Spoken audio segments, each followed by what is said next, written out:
ये doctor Mirza Idris bag साहब हैं। आप मुकर्रम डॉक्टर मिर्ज़ा इसहाक बेग मरहूम ऑफ कराची के बेटे हैं और इस वक्त ब्लैकबर्न जमात के सदर हैं। और दामाद किसके हैं? दामाद किसके हैं?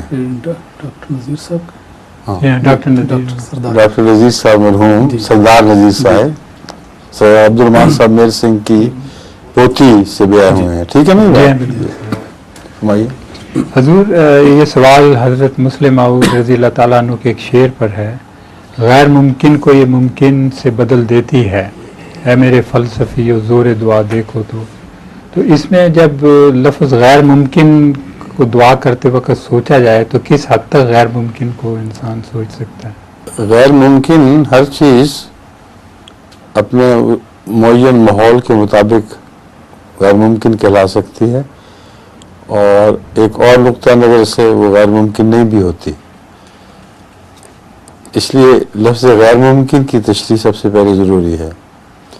खुदा ताला की वो तकदीर जो मुबरम है वो दुआओं से नहीं टला करती और उन तकदीरों में से एक हर इंसान का एक ब्लूप्रिंट जो उसकी तख्लीक के वक्त मुकर्रर हो चुका है, उसको खुदा ताला आखिरी उम्र अजल मुसम्मा फरमाता है। बस जो चीज़ या जो शख्स अपनी अजल मुसम्मा को पहुँच जाए उस पर कोई दवा कारगर नहीं होगी, क्योंकि वो खुदा ताला के कानून कुदरत के अटल होने के साथ ताल्लुक़ रखता है मज़मून। जैसे आप एक पुल को तामीर करते वक्त अगर अच्छी तरह उसका जायज़ा ले सकें, इंजीनियरिंग के लिहाज से उसके एक एक कल पुर्जे की उम्र मुकर्रर कर सकें, तो फिर जब उस पुल की उम्र मुकर्रर करते हैं, अगर वो उम्र तक पहुंचने के बावजूद भी जारी रहे तो वो मुकर्रर करने वाले की गलती है, उसके इल्म की कमी है। लेकिन अगर उसके इल्म की कमी ना हो तो नामुमकिन है वो उससे आगे बढ़ सके। इसलिए कुरान करीम इस मुद्दे को बार बार छेड़ रहा है कि वो मुअय्यन मुद्दतें जिनके मुतल्लिक अल्लाह ताला ने पहले से तय फरमा लिया है कि उस मुद्दत के लिए बनाई गई हैं,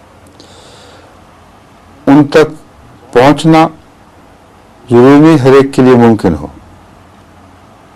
उससे पहले पहले भी मौत आ सकती है, उससे पहले पहले भी वो चीज़ ज़ाहिर हो सकती है।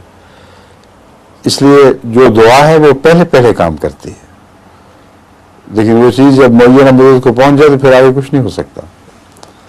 इसी तरह सूरज के मुतल्लिक, चाँद के मुतल्लिक, हर एक के मुतल्लिक खुदा ताला ने अजल मुसम्मा का जिक्र फरमाया हुआ है। चाँद सूरज मुस्तक़र्रिर लहा पे की तरह जा रहा है, सूरज के मुतल्लिक फरमाया तजरील मुस्तक़र्रिर लहा, उसकी ख़ास जगह मुकर्रर की हुई है अल्लाह ताला ने, उसकी तरफ हरकत कर रहा है। ये जो जगह है सूरज के इस ताल्लुक़ में, यहाँ मुअय्यन स्पेस की कोई जगह मालूम होती है, लेकिन बाकी सब जगहों में वक्त की मुअय्यन जगह वाज़ेह तौर पर बयान फरमाई गई है। ज़मीन, आसमान, सितारे, हर चीज़ के लिए वक्त में एक मुअय्यन जगह है, वहाँ पहुँचेंगे तो फना होना है उन्होंने। तो ये तो है मुबरम तकदीर, और ऐसी मुबरम तकदीर जिसके टलने का कोई सवाल ही नहीं पैदा होता। दूसरा मुबरम तकदीर का एक अंदरूनी अमल है जिसमें बाज़ कानून हैं जो मुबरम तकदीर बन गए हैं। लाग़लिबन्ना अना व रुसुली, खुदा ताला फरमाता है मैं और मेरे रसूल तो बहरहाल गालिब रहेंगे, तो हो ही नहीं सकता ना है। जो दो तरह से होता है, एक ये कि कौम आखिर मजबूर होकर मान लेती है, दूसरा ये कि कौम हलाक हो जाएगी, गलबा रसूल का ही होगा। जैसे हज़रत नूह की दफ़ा हुआ, सारी कौम हलाक हो गई। और बहुत सी मिसालें कुरान करीम ने पुराने अंबिया के दिए। सूरह हूद में उन मिसालों का जिक्र है। लूत की कौम के साथ क्या हुआ और दूसरी कौमों के साथ क्या हुआ, उसमें कानून बुनियादी ये है लाग़लिबन्ना अना व रसूली, बचते वो हैं जिन्होंने आखिर मान लेना हो। हज़रत इब्राहीम की दफ़ा वो जो कौमें बचाई गई हैं, देखें वो सब आखिर मान गई। अब सारी दुनिया में सबसे ज़्यादा हज़रत इब्राहीम को नबी माना जाता है। यहूदी भी मानते हैं, ईसाई भी मानते हैं, मुसलमान भी मानते हैं, और इसी तरह दूसरी कौमों के जो पुराने बुजुर्ग हैं, चीनी जो है वो कन्फ्यूशियस को मान रहे हैं। अपने अपने वक्तों में जिनकी कोई हैसियत नहीं थी, मूसा अलैहिस्सलाम थे, फ़िरौन मिस्र, तो वो मम्मियों में मिलते हैं ना। और कौन है जो फ़िरौन की तरफ मंसूब होकर अपना सर ऊंचा करे?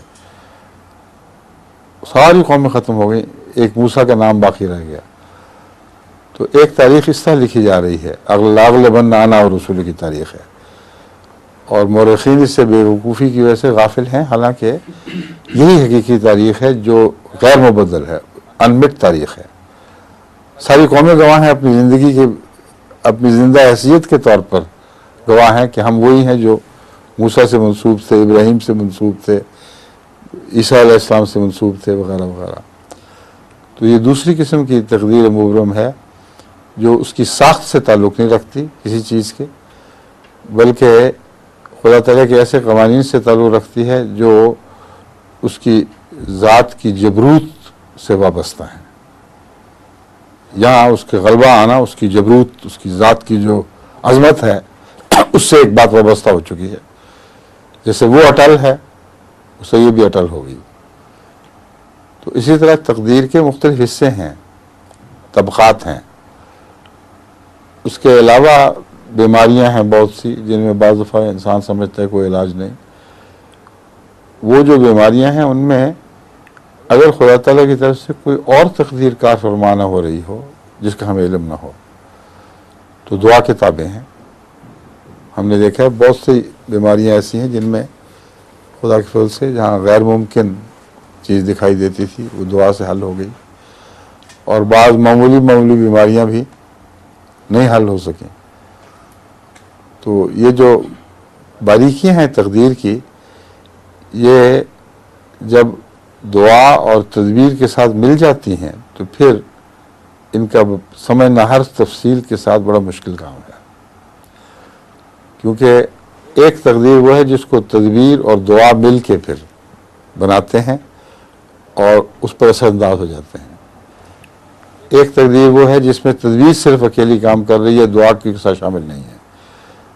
उसका तकदीर पर, उस तदबीर का तकदीर पर कुछ असर होगा, उससे ज़्यादा नहीं होगा।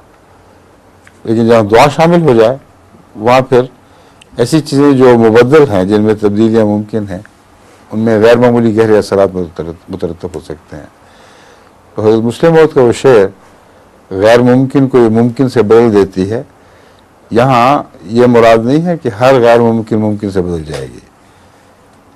मुराद बाद मुअय्यन वाक़यात हज़रत मुस्लिम मौद के ज़हन में होंगे, जहाँ मसलन हज़रत मसीह मौद अलैहिस्सलाम की बाज़ दुआओं के नतीजे में एक कुत्ते का काटा हुआ पागल हो गया था मरीज़, जो शफा पा गया, उसके आगे औलाद भी है। तो हज़रत मुस्लिम मौद के ज़हन में इस किस्म के वाक़यात मेरे ख़्याल में हैं।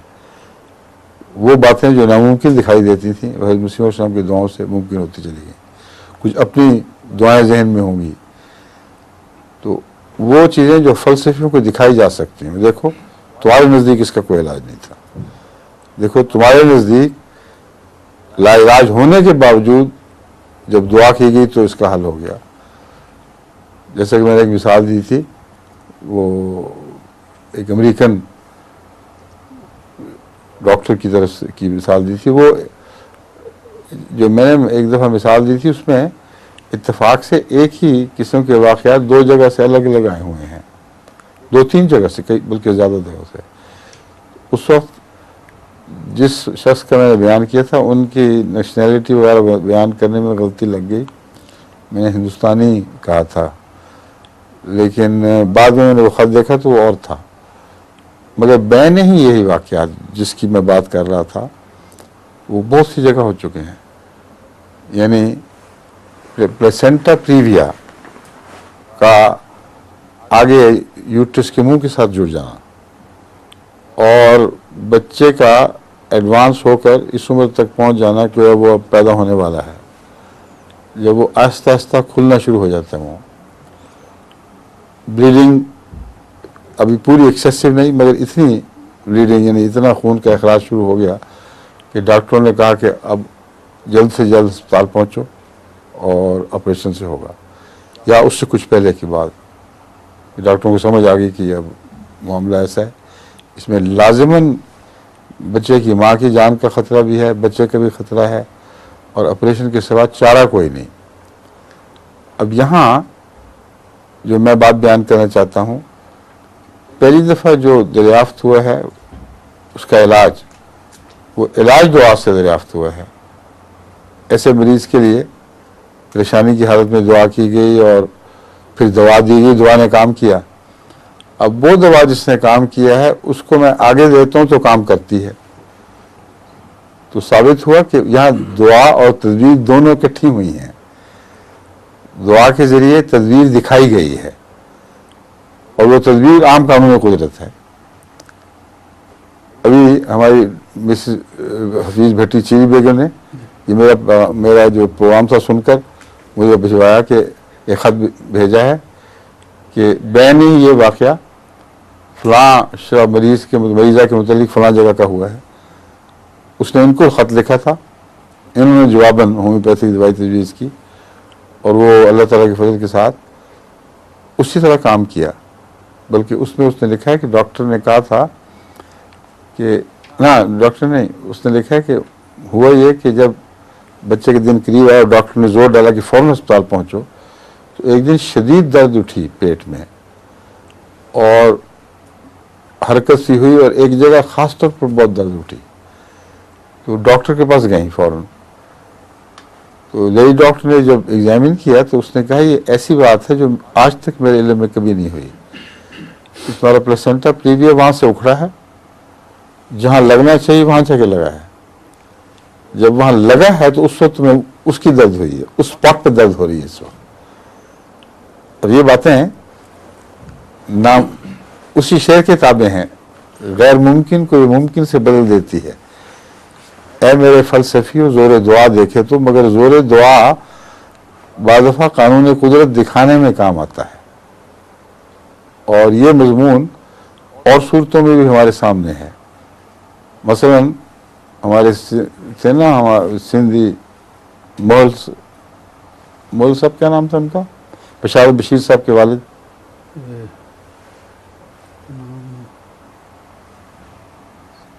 बहुत छोटी के बुजुर्ग इंसान थे, यानी फ़कीराना ज़िंदगी और कामिल यकीन, दुआएं दुआ गो। उनके बेटे बशार बशीर वाक़ई ज़िंदगी रहे हैं और अनवर अबड़ो फैमिली में एक बही गई हैं उनकी बहन और एक बशार बशीर से बही गई थी। अब्दुल्ला साहब थे ना, आगा मोहम्मद अब्दुल्ला, उनकी दो बेटियां थीं, एक साले अनवर जो अनवर अबड़ो से ब्याही गई और एक बड़ी जो इनसे ब्याही गई थी बशार बशीर साहब से। मैं उन बशार बशीर की बात कर रहा हूँ। तहरीक जदीद में लंबा उन्होंने खिदमत की है, अफ्रीका के मुख्तलिफ ममालिक में भी रहे हैं। तो उनके वालिद साहब का वाक़या है, परियल साहब, मास्टर मोहम्मद परियल नाम था उनका। और जैसा कि मैंने बयान किया है, बहुत दुआगो इंसान और बहुत बुज़ुर्ग थे। अल्लाह ताला के फज़ल के साथ अपने ज़माने में इर्द-गिर्द लोगों को काफ़ी फैज़ पहुँचता था।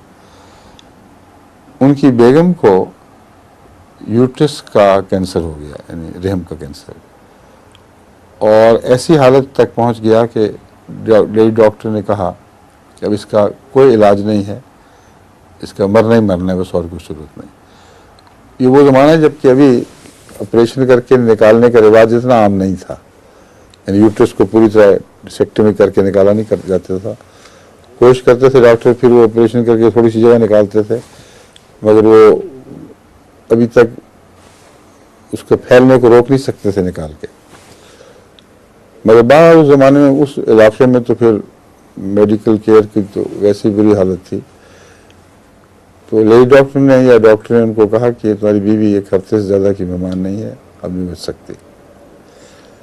उस पर इन्होंने दुआ शुरू कर दी और ये अजीब वाक़या है। एक रात सारी रात दुआ की, तहज्जुद में खड़े हो गए और दुआ करते रहे कि आखिर बस मुझे ठीक कर दो, मुझे वो पता नहीं। डॉक्टर जो वजी का है, मैं तुझसे मांग रहा हूँ।